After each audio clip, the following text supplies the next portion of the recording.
Hello everyone, मेरे channel में आप सबका स्वागत है। अगले दिन युनशु के पास उसकी सिस्टर की कॉल आती है और वो उसे कहती है कि वो चाइना में वापस आ रही है क्योंकि उसकी कंपनी ने चाइना में भी एक ब्रांच ओपन की है और जब वो चाइना आएगी तब वो युनशु के साथ उसके खरीदे हुए घर में रहेगी। फिर युनशु एक लॉयर के पास जाती है और उसे अपने ब्रदर के बारे में बताती है और वो उसकी हेल्प करने के लिए मान जाता है, पर वो कहता है कि पहले उसे उसकी एडवांस पेमेंट करनी होगी। और वो सेनियन को बताती है कि आज वो एक लॉयर के पास गई थी और जैसे ही उसने उसे पेमेंट दी वो लॉयर उसके कजन को ढूंढने के लिए मान गया।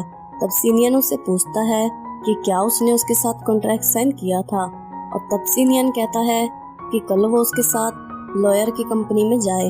और अगले दिन वो सीनियन के साथ उस कंपनी में जाती है और वो वहाँ उस लॉयर के बारे में पूछता है। तब वो युनशु को उन सब लॉयर्स की फोटो दिखाता है जो वहाँ जॉब करते हैं, पर उसमें उस लॉयर की फोटो नहीं थी। और फिर सीनियन उनके सीसीटीवी की फुटेज से उस लॉयर की फोटो लेता है और फिर युनशु यी के पास जाती है और उस लॉयर को कॉल करती है, पर उसका नंबर एग्जिस्ट नहीं था। तब युनशु को पता चलता है कि उसके साथ फिर से फ्रॉड हो गया है और फिर सीनियन उस लॉयर को ढूंढता है और जब वो उसे देखता है तब वो उसके पास जाता है। और फिर सीनियन हॉस्पिटल जाता है और डॉक्टर उसे बताता है कि उसके ग्रैंडपा के पास जिंदगी का सिर्फ 1 साल ही बचा है। और तब सीनियन युनशु से कहता है लेट्स गेट मैरिड। वो कहता है कि ये एक कॉन्ट्रैक्ट मैरिज होगी और इस मैरिज से युनशु को रहने के लिए घर मिल जाएगा और सीनियन को ग्रैंडपा की खुशी। पर युनशु इस मैरिज के लिए मना कर देती है और अगले दिन वो सीनियन का घर छोड़कर जाती है और तभी वो भागते हुए वापस आती है क्योंकि उसकी सिस्टर वहाँ आ गई थी।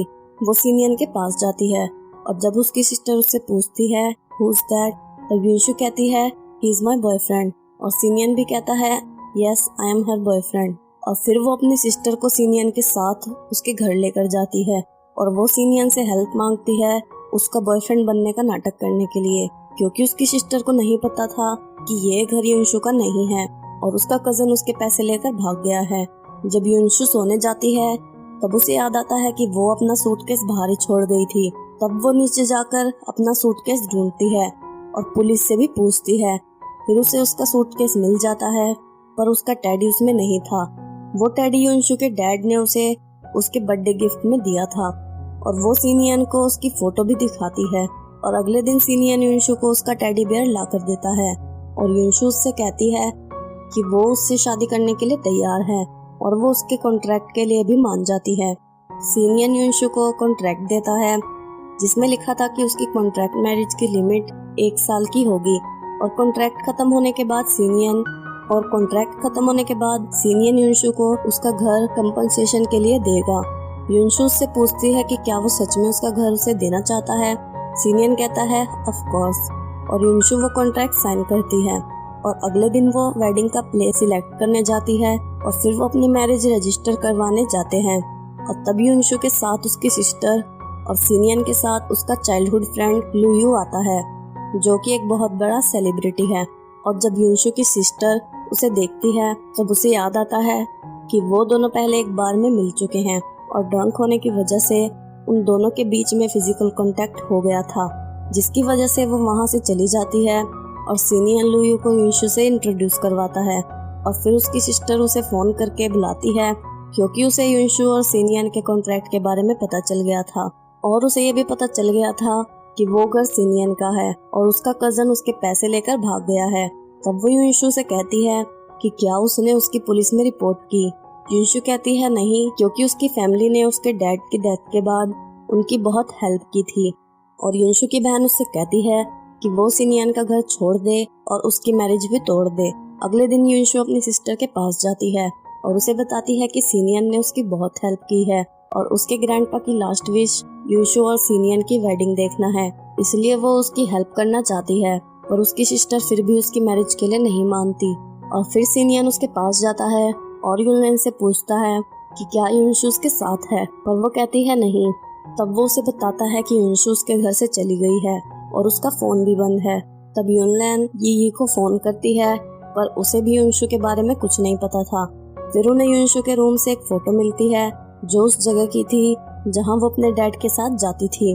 फिर सीनियन और युनलेन उस जगह पर जाते हैं और युनशु उन्हें वहीं पर मिलती है और फिर लास्ट में यूनलैन उसकी वेडिंग के लिए मान जाती है एंड फाइनली उन दोनों की मैरिज हो जाती है।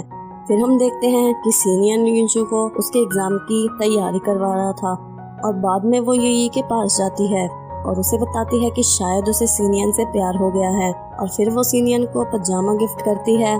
पर अगले दिन सीनियन उससे कहता है कि उन दोनों को पब्लिक में एक दूसरे के साथ नहीं रहना चाहिए क्योंकि इससे उनके रिलेशन पर इफेक्ट होगा।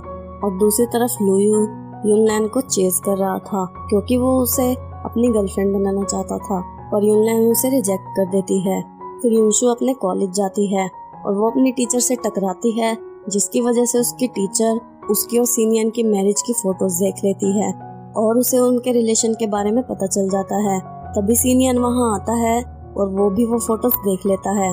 फिर वो दोनों घर जाते हैं और सीनियन युनशु से कहता है कि वो नहीं चाहता कि उनके रिलेशन के बारे में ज्यादा लोगों को पता चले क्योंकि जब उनका कॉन्ट्रैक्ट खत्म हो जाएगा तब युनशु की रेपुटेशन खराब हो जाएगी और उसका फ्यूचर रिलेशनशिप भी इफेक्ट होगा। पर युनशु उसकी इन बातों से हर्ट हो गई थी और वो अपने कमरे में चली जाती है।